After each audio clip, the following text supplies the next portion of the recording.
Hey everyone, this is Angie at Stampin' with Amore. Welcome to my channel. Welcome to Christmas in July. We are going to be doing some Christmas projects this month. Yes, I'm so ready, y'all. We went to the decorator's warehouse that's close to our home. And oh my gosh, I went with my husband and my sister and it was so much fun. I'm going to try to post a few pictures on my blog of when we were there because it was so much fun. It's so pretty and it just gets you really in the mood for Christmas, even though it's 100 degrees out today. Yeah, it's a way to cool off. Just think of Christmas. So this is what I'm sharing today. It's such a fun one. It's really easy to make. And this is one of those fold flat boxes. Now this is the perfect one to make ahead. Get them all ready for the holidays and then all you have to do is take them out, fill them, because this will hold a lot of candy. It's 2 inches wide and well the bottom part's about 2 inches tall, but you can fit anything taller in here. So like Kit Kats or anything like that. Skittles, any kind of candy, because it's a nice size box. So this is what I'm going to share today. I have some new things coming and they are supposed to be here Monday, and they are new holiday stamps that Stampin' Up! Has come out. They are in the online exclusives. To get to the online exclusives, boy that's hard for me to say, you can go to my shop and just write in the search bar online exclusives and they will all pop up for you, because there's some, they are not in any catalog. You can just get them online, and there's some new ones coming that I'll be sharing here in the next few weeks. So let's get started with this one. It's really a fun one. I haven't done one in a while and I really love this box, and I love to make them ahead and get them ready. And if I need it for a neighbor or something, all I have to do is put it together and fill it. So it's really a great one for the holidays to make ahead. So what you'll need for this one, and I made this one a little bit bigger than I've ever made. So this is 8 by 11, and it is cherry cobbler because I love shaded spruce and cherry cobbler together, but you can do it whatever you want. You can even make these for birthdays. And then you need basic white for stamping. So I just got 2 pieces here to stamp the wreath and to stamp our little background paper that we're going to stamp. I love this new plaid. It's called Sketched Plaid. It's this one right here. So we're going to use that. I have it on the Stamparatus. I'll be bringing that up here in just a minute. And we are going to be using the Cottage wreaths. You know how I love wreaths for Christmas. If you've been around, you know I love the wreaths. For those of you who haven't been around and are new, please subscribe, hit the bell for notifications each time I upload a new video, and give it a thumbs up if you like it. Share, and thank you for all who have been sharing. I know a few new people since the last video have been sharing for me, and I so appreciate it. Thank you so much. So this is the one I'm using. I'm actually going to use this wreath. I'm using the Merry Christmas from here. And I'm not stamping the bow, but I'm using the bow die. And the bow die comes in the Country Wreaths dies, and this coordinates with this Cottage wreaths. Then I'm going to use the Stylish Shapes. I'm only using it for the banner, so you can just cut it out if you want, if you don't have those. I don't know why, because these are so good. And then the layering circles, I am just using one of the scallop circles. I'll tell you what size it is when we get to that. All right, so first let's do our stamping, get them all cut with the cut and emboss, and we will be ready to go. So I'm going to bring up my Stamparatus here, and it's such a good size background stamp. I love these. So let's do this side on this one. Let's do it this way. And then we're going to stamp this. I'm going to grab my little packaging. That always creates some really good stability there. We're going to ink it up with some shaded spruce, and I love this since it's such a big stamp. You can stamp it twice. We don't carry the Stamparatus anymore, and every time I say that I'm so sad about that, because this is the best platform I have actually found. So I do have a couple others, but I really love this one for the simple fact, I think I'm going to put this one at the bottom. It's interfering. that it has more than one platform that you can put your stamps on. So this tool is linked in the description. I always talk about it. I have some arthritis and carpal tunnel, and y'all, this has been a lifesaver for me. So you can see that it didn't ink it all up, so now I'm just going to stamp it again. And I like it dark anyway, so we're going to just do it again. Sometimes I have to stand up, y'all, to do this and use two hands because I just don't have strength like I used to. So there we go. That's what we're going to use there. So let's take that out. Ooh, hoo, hoo. You got to be very careful with these magnets. You don't want to pinch your fingers. That's one thing about it that, oh, that will really hurt. All right, so I'm going to set that aside for a minute, and I am going to use my little chamois here to clean this. I have these chamois linked in this description as well. These are so good for quick cleaning, and they do such a good job, and I love these little chamois. I haven't used anything but this in a long time. All right, let's set that aside, and we can move on with our other stamping. Okay, so I'm going to again use the shaded spruce, and I'm going to stamp the wreath. I love this wreath too. It's so pretty. And when you stamp it, it stamps like you're stamping like a lighter shade or something on top. It's very variegated. I don't know if you can tell. Let me show you up close. Look how pretty that wreath is. You know how I love wreaths at Christmas. And then I'm going to use the real red. I used the cherry cobbler, but I think I'm going to use, I have the real red right here. So we're going to just put some berries on here. Just go around and put some, the stamp set. And by the way, this stamp set is in the annual catalog. It has come back from last year. And then I think I'm going to use a shaded spruce again for the sentiment. So I'm going to put that on here. Do it down here. And then we're going to cut those out with the dies. So I have this one, and I already cut out the bow and the circle, and this is a scallop circle. It's a 3-inch, so I already cut that out, and I cut out the bow already just to speed this up a little bit. And then here is my die from the Stylish Shapes, and it just fits in there. I'm just going to add a little bit of my tape here, because this one I do not want to move around because it's a tight fit.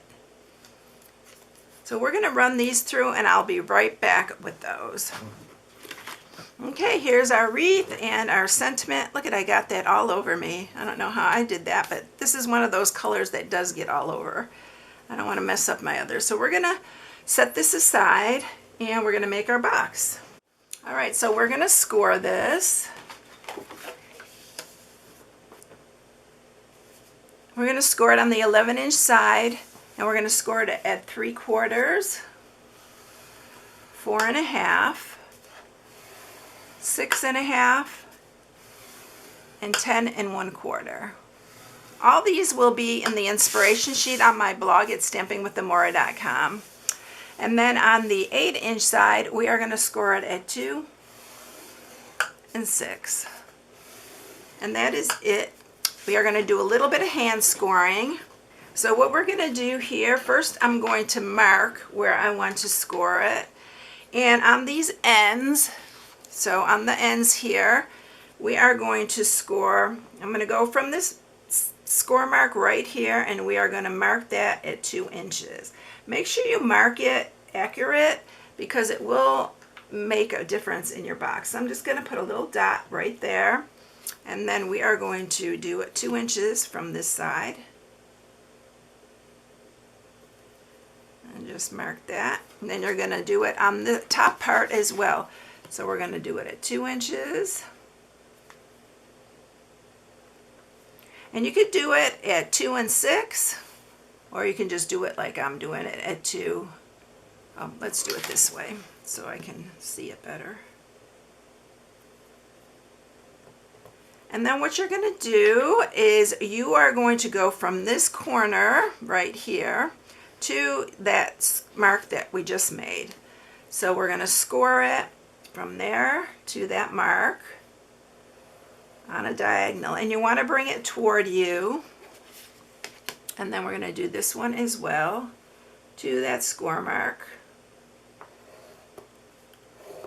And then I'm going to flip it over, and you're going to do the same thing. Come towards you. Don't go across. So you want to do it from here to that mark that we just made. And then we're going to do one more to that mark.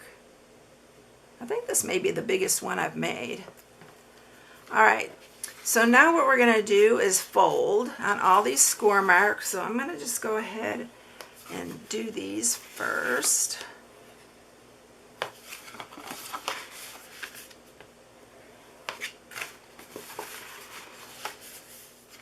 Okay, so now we're ready to fold on these score lines. So what you want to do is you want to bring this, let's see if I can do this right. So it's going to fold in half like this. You want these to come out. So you want to fold it like that. And make sure it lines up to your side here. If it doesn't, this is the time where you can actually straighten that out. And you're going to fold that there. And then we'll do the same thing on this side. So this is going to come this way. And we're going to fold this and sharpen that inside part. I hope you can see what I'm doing here. I'll show you in a minute what it's supposed to look like. And then this one, it's got to go this way. So then we're going to do that. And I usually make sure it's lined up pretty good along the side here. And if it's off a little bit, it's okay. And then just use your bone folder. It's hard to see inside here, but you want to bring it towards the center, if that makes sense. See, like that. And then you want to just sharpen that. So when you look at it, it looks like that. Like these are coming in like that. We're going to glue this. We're only going to glue part of it. So we're going to glue this section right here. And I am going to use my Stampin' Seal Plus. You can use tear and tape. And make sure you seal this up, even down at the bottom here. Don't go over the score mark here though. And then I just go all the way up. And then we'll do this side next. I try to get it down in this bottom part too. It's really good to glue this if you can glue it, because it's easy. It's a lot easier to get it down in the corner. But because I wanted to speed this up a little bit, I decided to go ahead and use this. But I like using the wet glue better on it. And then this one. Don't forget, you don't want to go over that score mark. And then you're just going to fold that over like that. These are really easy. Once you make one, it's going to be super easy. But this is how it would fold flat. You can stack them on each other. That's what I do, and I put a rubber band around them. And then I actually decorate them before, so they're all ready to go. So then when you push it up, that is your box right there. You've probably seen these. This was one of the first ones I think I learned from Stampin' Up. I know that they showed this at one of our conventions or something. So there's your little box, just like that.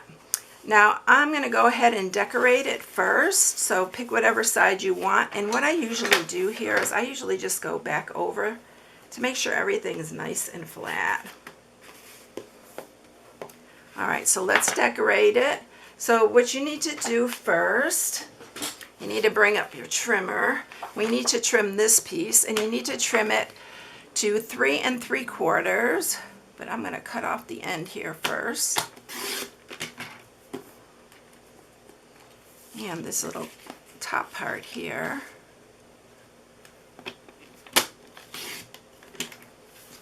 And then we're going to do it 3 3/4 by 3 1/2. And then we have our little piece right there. All right, so we're going to attach this on here. I think I'm going to turn it this way. And I'm going to go ahead and use my Seal Plus since I don't think I brought my regular seal up here. So we're going to use that. Make sure you got it going the right way.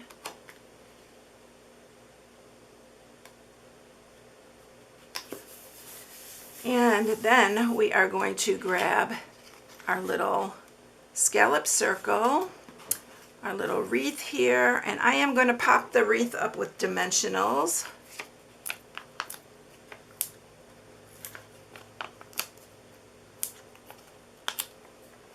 It just looks really cute popped up.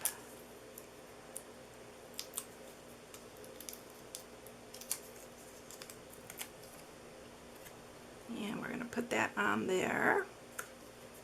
We're going to go ahead, I'm going to use some wet glue, grab that wet glue, and I'm going to put the bow on.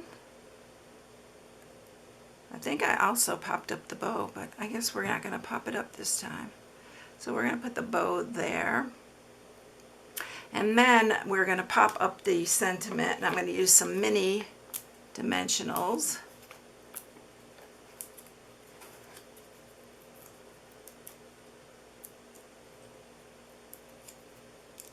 I always have a problem with those. This is going to go in the center here, and we are going to attach this to the front. So again, I'm going to use some Stampin' Seal Plus because I want this to stay on there. You need a lot of good heavy duty for it to stay because it does curve a little bit. And then we're ready to pull this up. I am going to use, I'm actually going to use my big punch, this little guy right here, the crocodile. And I'm going to punch this in the center, and I'm going to line it up with the 2-inch mark here because that's like center for this. And I'm going to try to get this right in the middle, y'all. This is so good though. It goes through all these layers, and I love that. I'll link one in the description if you don't have one.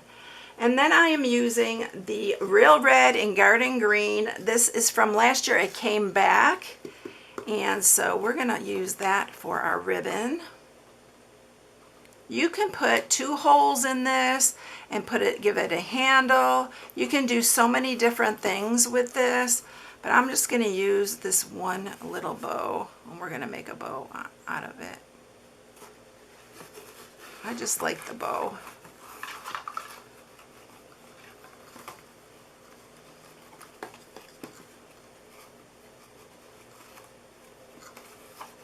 I usually do, if you haven't been around, I usually do Christmas in July.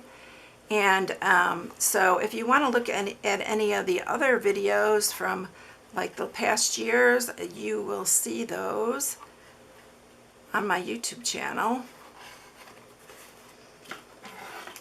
And then we're going to cut these. And I do like a bigger bow on the top here. And then last but not least, I am going to be using my Pearlized Basic Enamel Effects. And you have to do this very last because this takes quite a while to dry. But I love how it looks because it gives it so much dimension. So we are putting these on the berries. And it just gives it a little bit of like shine. So pretty. These came out last year as well, but they returned. So we are putting some on here. And there you go. Don't touch it until it's totally dry, or you will be so sad that you ruined the box. But that is it, everyone. It's so fun. Here's the other one I did. You can see the difference in when it dries and when it's still wet. So just give it that time to dry. All right, everyone, I hope you enjoyed this tutorial. And if you need any supplies, this is my host code for July. I'd appreciate if you use the host code. And I hope you have a blessed day. Thank you so much for watching, and I'll catch you in the next one. See you later, everyone. Bye.